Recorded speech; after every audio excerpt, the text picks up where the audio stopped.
Hello, everyone, all my friends, wherever you are, sending love from here, from me, Chaya, from Cambodia. For those who are struggling finding meaning and balance for your life,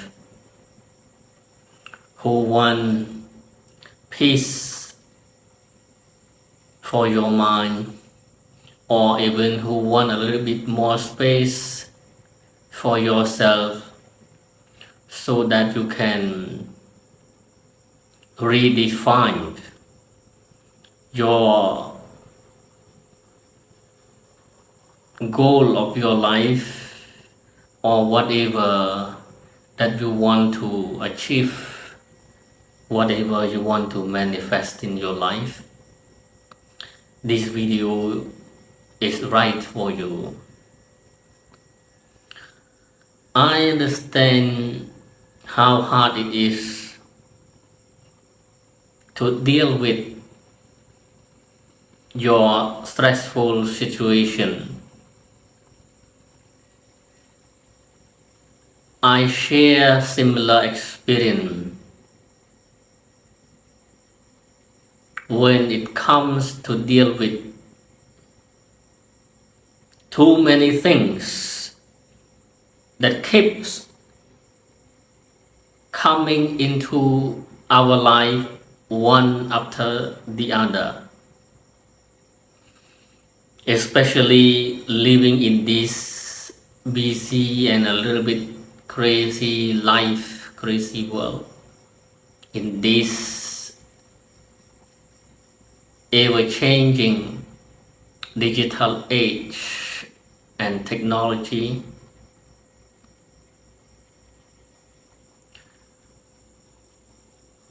We tend to inevitably encounter so many challenges, especially the time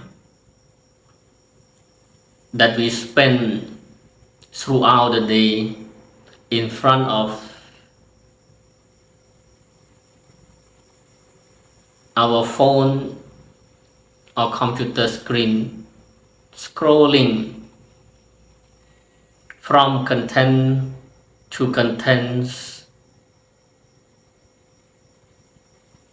consuming countless information, data, story, and it seems like everything is meaningful, attractive, important.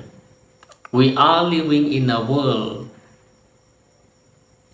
that everything is important until we don't know which one is the real important one for us.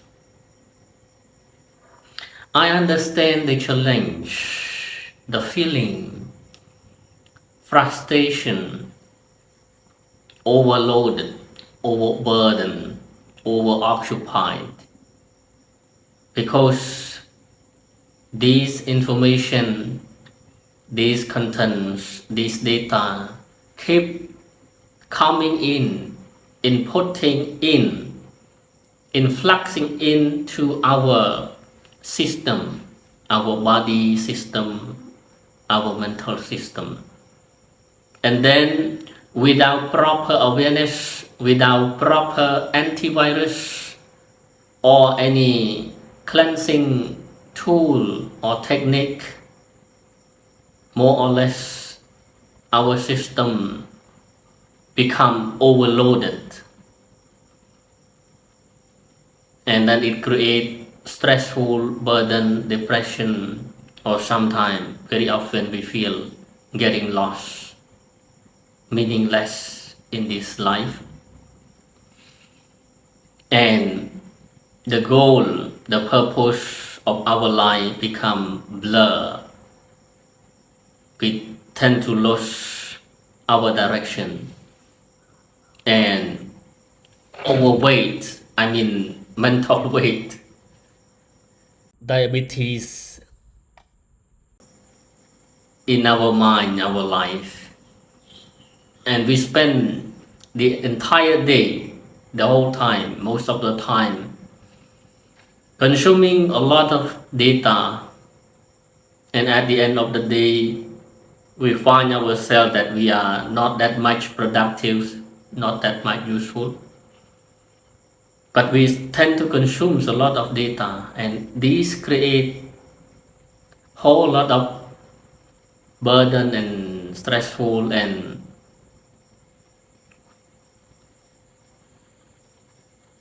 unclear image, unclear direction for our life. So today's video is intended to share with you. It's a kind of an invitation to you to have self-reflection, self-observation with me on a very simple aspect, very simple, but regarded as one of the most powerful, effective, and practical technique and tool that can have free, liberated countless people for generations, for 1,000 years. But before I start sharing this reflection, this insight with you, I would like to ask you a very simple question. Have you ever observed, have you ever wondered why in almost all religious traditions around the world, throughout human history, share this very common thing? They always, in the same way, give importance to this very simple aspect of our life, and that is to be aware of our breathing. That is the breath awareness. But why? Why almost all great enlightened masters from all religion, from all spiritual teachings, you can name it,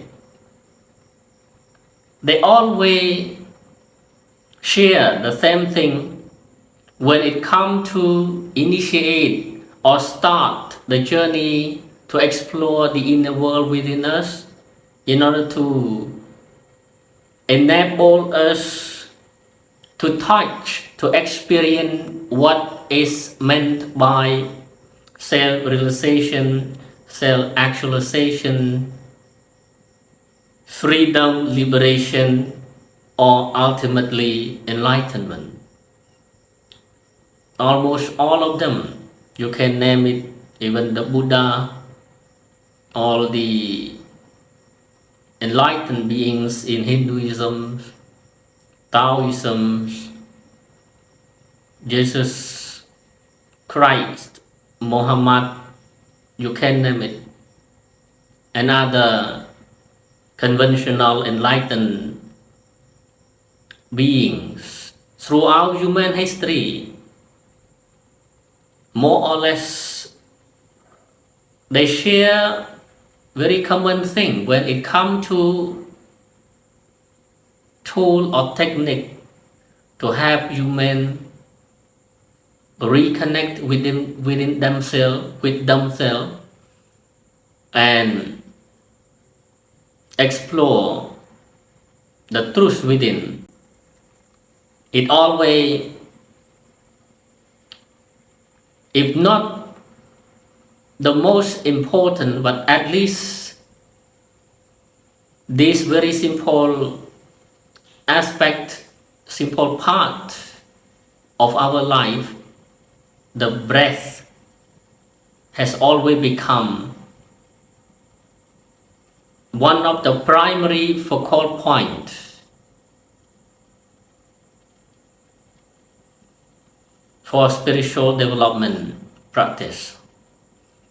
You can also observe in other spiritual traditions, meditations,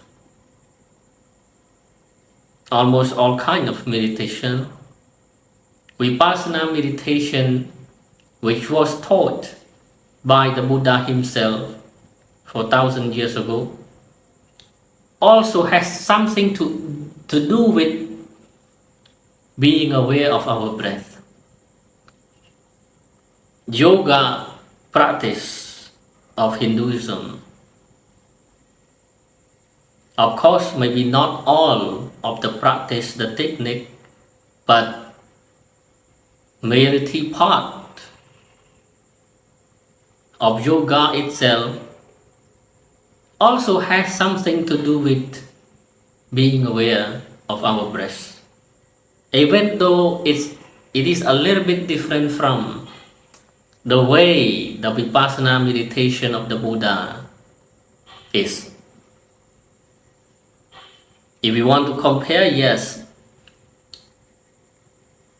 just to give a little bit clearer pictures and the background of the tradition, not in a sense that discriminating each other, and also today video is not going to dive deep into the advanced aspects of each meditation technique, but just to give you the background and the reason behind why.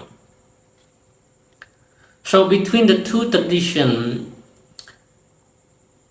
the Vipassana meditation, even though Vipassana itself does not directly involve being aware of the breath, initially before practicing Vipassana, one is supposed to practice another method, and that is called breath awareness, or in technical term it is called anapa. But for simple reason, for the ease of our understanding and communication in this video, we can just simply call it breath awareness. To practice Vipassana meditation taught by the Buddha, one first initially is supposed to practice the breath awareness, just to be aware of the natural breathing in and breathing out naturally, without mentally react or take any action, either physically or mentally, without trying to control, to manipulate the breath. Just remain naturally aware of the breathing in and the breathing out.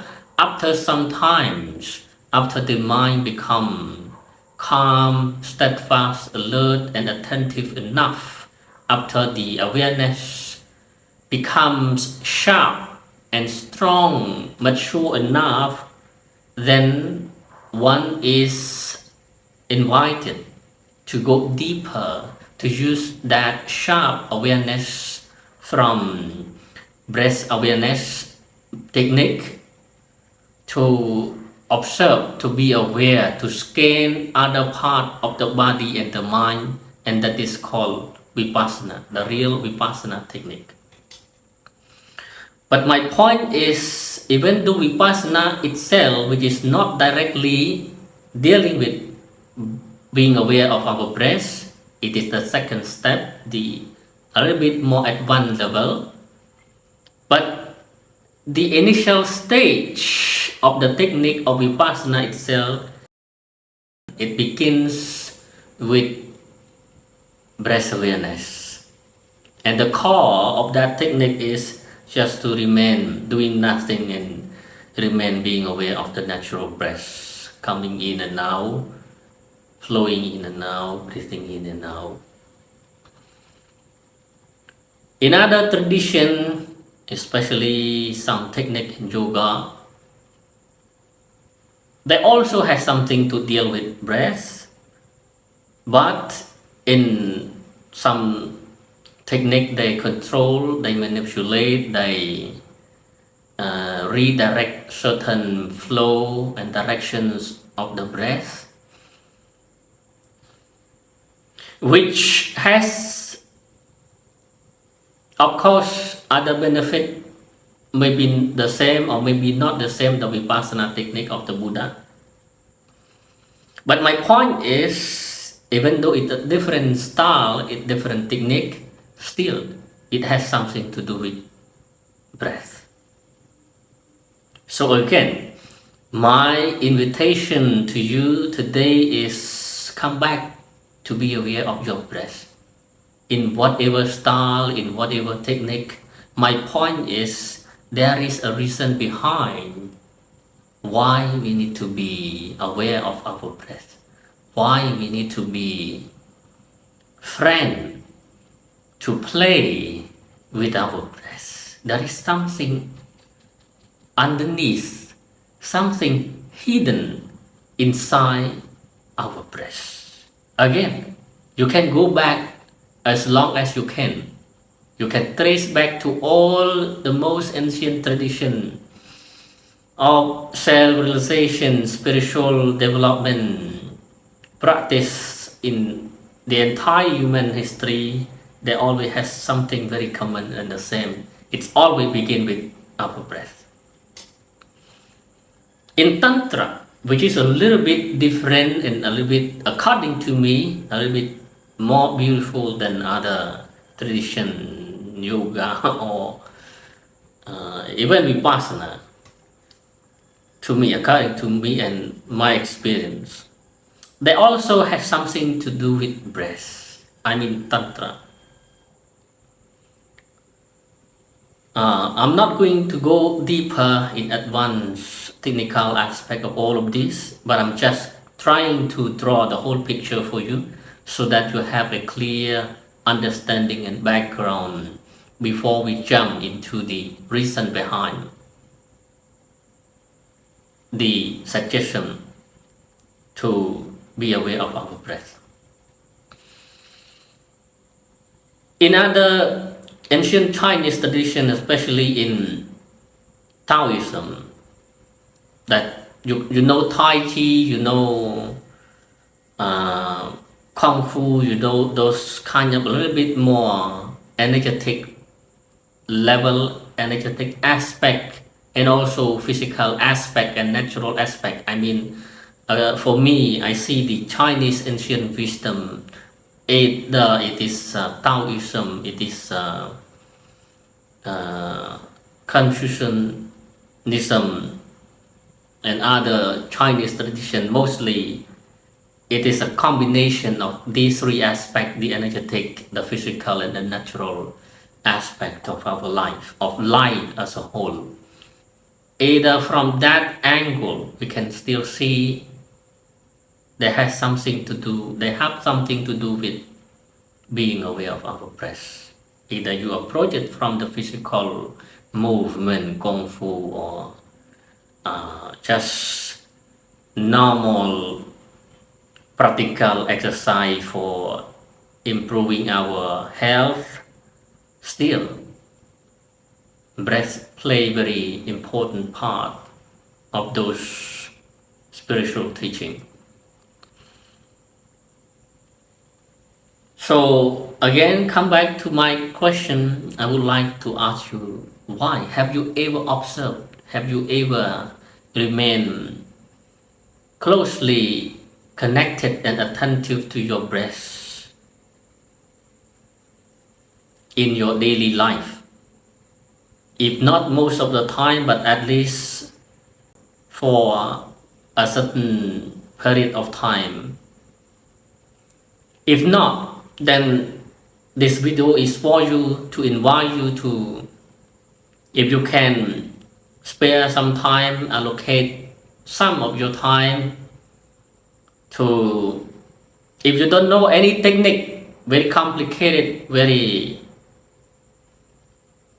difficult, and have no basic knowledge on these spiritual exercises, at least just come to observe, pay more attention and interest on your own breath naturally, in a way like Vipassana meditation. Thus, then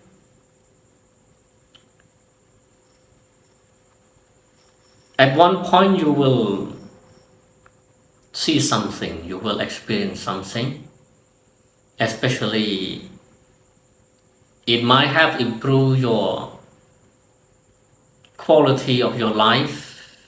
And I think this is very practical that you can start with. But now we can go to the reason why breath become the central point of all spiritual practices. First, we can start with physical level. We can approach breath from physical angle. You can, I think you are familiar with this, when our body is in a comfortable, in a normal condition. For example, when you are normally sitting in a peaceful, relaxed environment, talking with your friend, relax in the cafe or on the beach, you can see that the flow of your breath become more calm and relaxed and peaceful, not much strong, not much with force. But when you move too much, you use your body too much, you consume power, a lot of energy, you need more oxygen to supply into your body system. For example, when you run, you go to gym, or something threatened to you, or when you lift up heavy weight, I mean, in whatever case that you use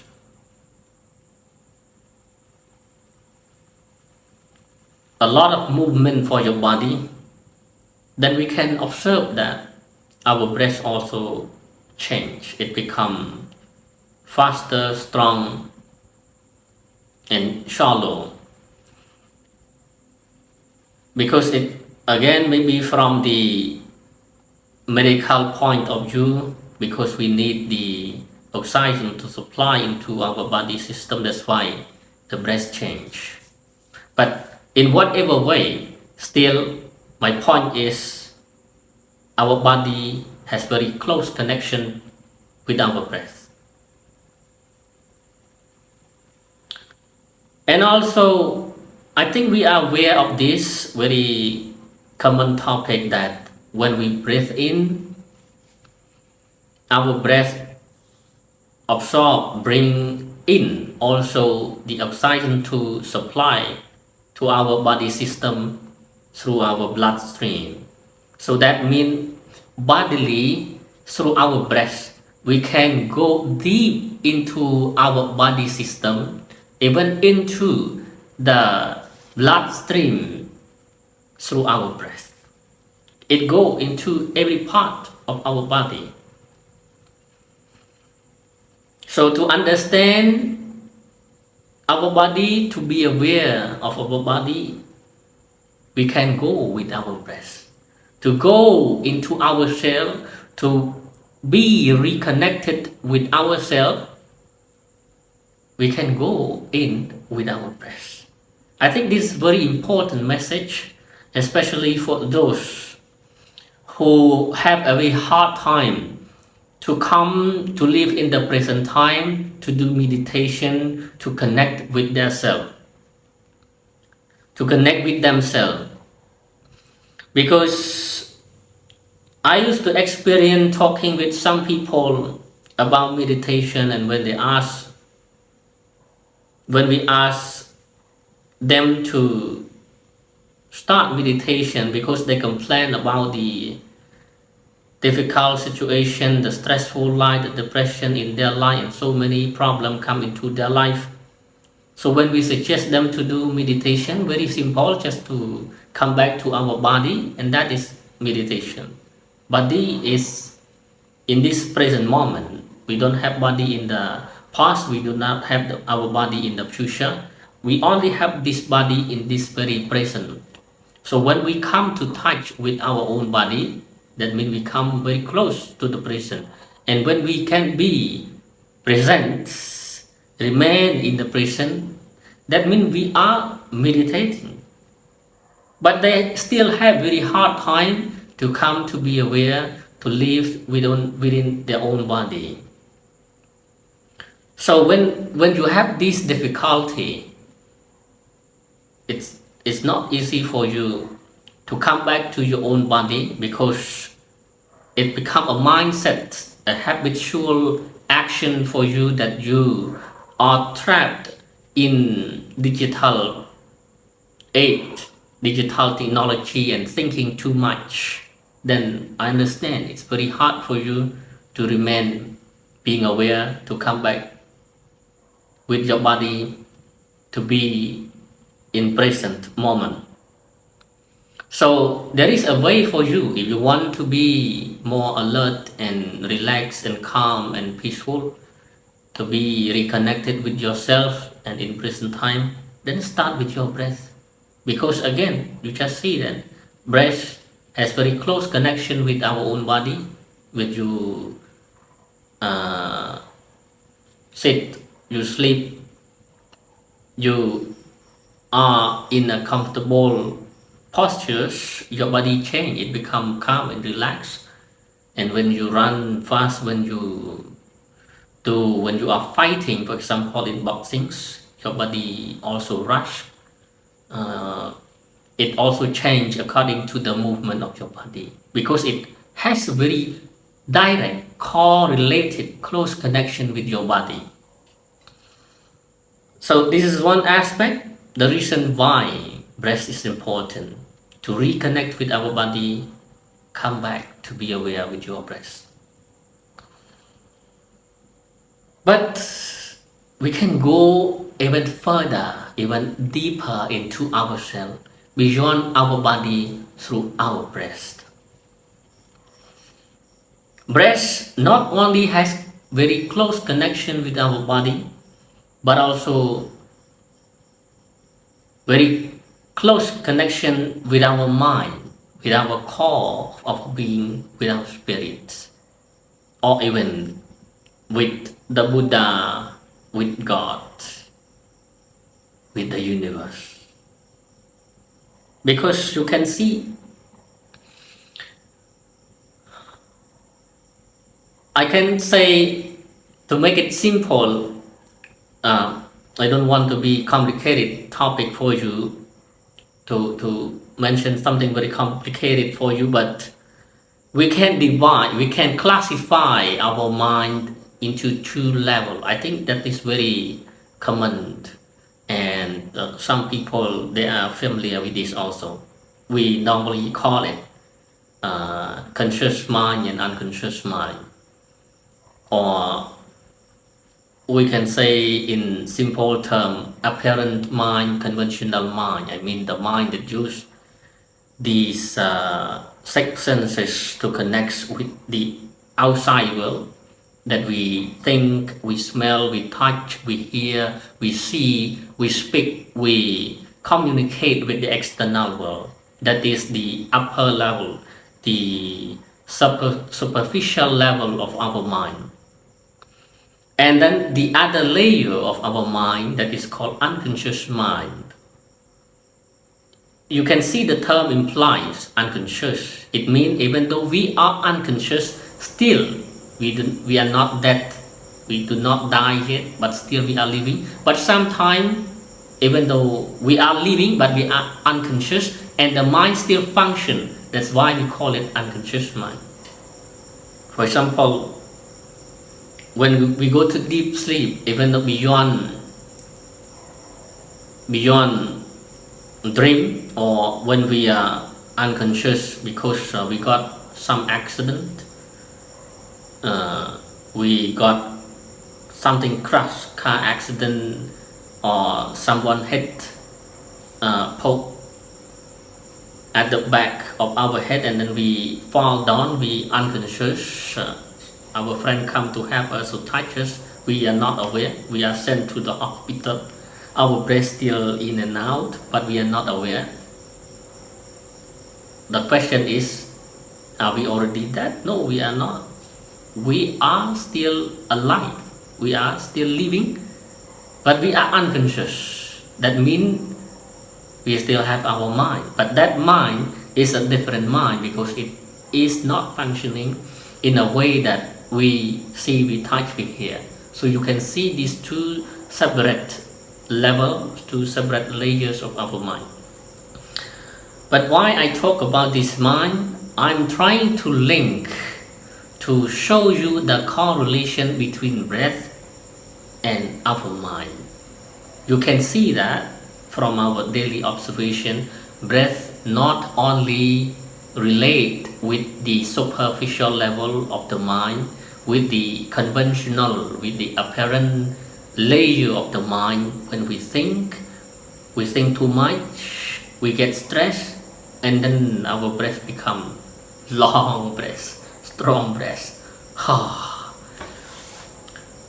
When we are in a normal mode of thinking, we breathe normally, and when we get irritated or angry, our breath change. It becomes strong, or sometimes even have a temperature change within our breath. It becomes a hot breath, full of fire. In our normal life, we see, we hear, we touch, we use the upper level of the mind, the conscious mind. Still, we have breath in and out. And the situation, the natures of the breath also change based on the condition of our mind that we use in daily communication. When we get excited, when we get happy, our breath also change. When our mind becomes peaceful, we also change. When we watch TV and see something terrible, our breath change. You can see all of these simple aspect and correlation between breath with our mind. So my point is to understand your own mind, to see your mind, to really penetrate deep into your mind, to understand yourself. You can go with your own breath, just being aware of your own breath. Then you can touch, you can experience, you can play, you can see your mind. And when you can see your mind, you can see your habits, you can see the reason why you are happy, the reason why you are suffer, the reason why you behave in a certain way. And when you can touch all of this, you can improve, you can change yourself. My point is, you can go deep into yourself to understand yourself, to understand your own mind. You can go with your own breath. Why? Because breath can go, not just can go, but it always go and connect with your mind. I'm still talking about the upper level of the mind, the superficial level of the mind.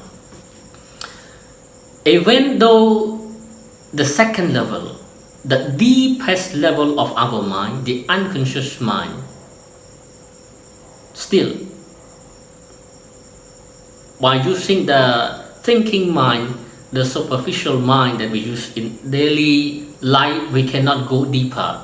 We cannot reconnect, we cannot connect, we cannot go into that unconscious level by using our thinking mind and the super level mind that we use in speaking and communication with the outside world like this. No, you cannot, because it has a different function, and it also function at a different level.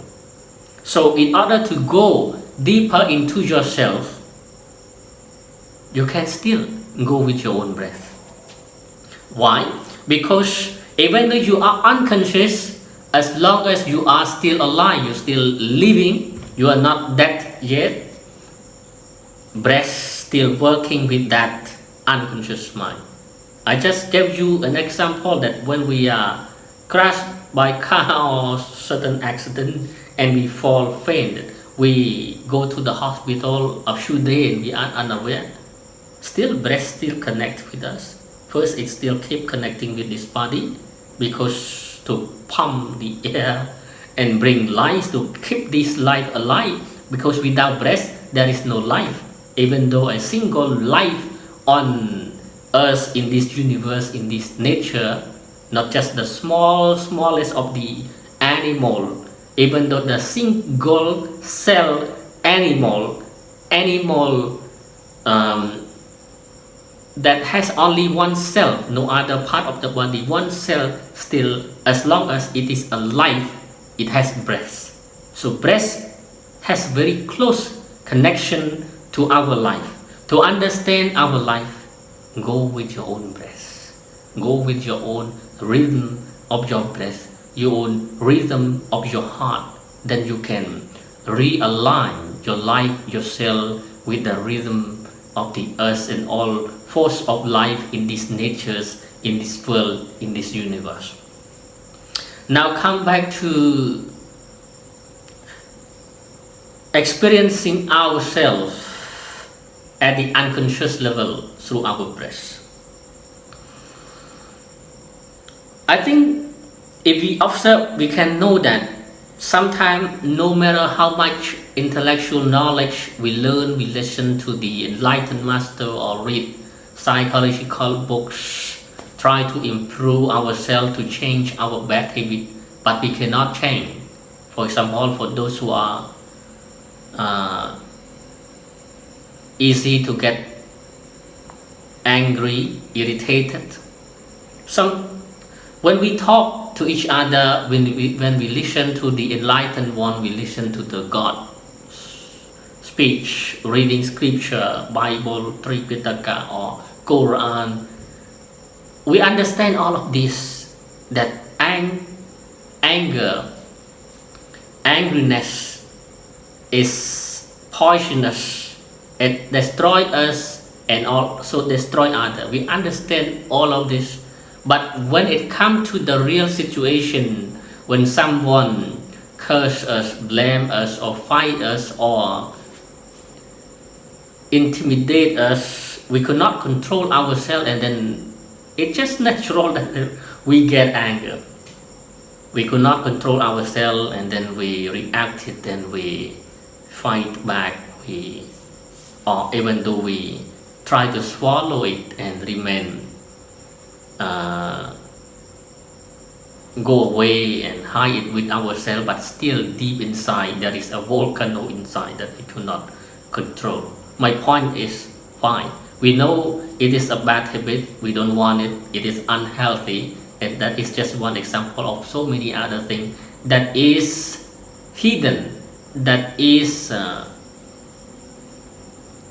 embodied unconsciously deep down within the unconscious mind of ourselves. So no matter how much we try, how much we think, how much we read books and learn all the intellectual knowledge, when it comes to real situation, those negativity, unhealthy quality of energy that is hidden, embodied beneath our conscious mind, pop up, and then we could not control ourselves. Our eye become red, our mouth, our jaw become shaken, our body become shaken, and then we react and fight back. Why we cannot control ourselves? Because we try to use the superficial level, the apparent level of the mind that we use in our daily communication, and it's just one small aspect of the whole spectrum of our mind to deal with the real nature behind us. So we lost control and we cannot control it. And even though we learn intellectually, try to change it, we cannot.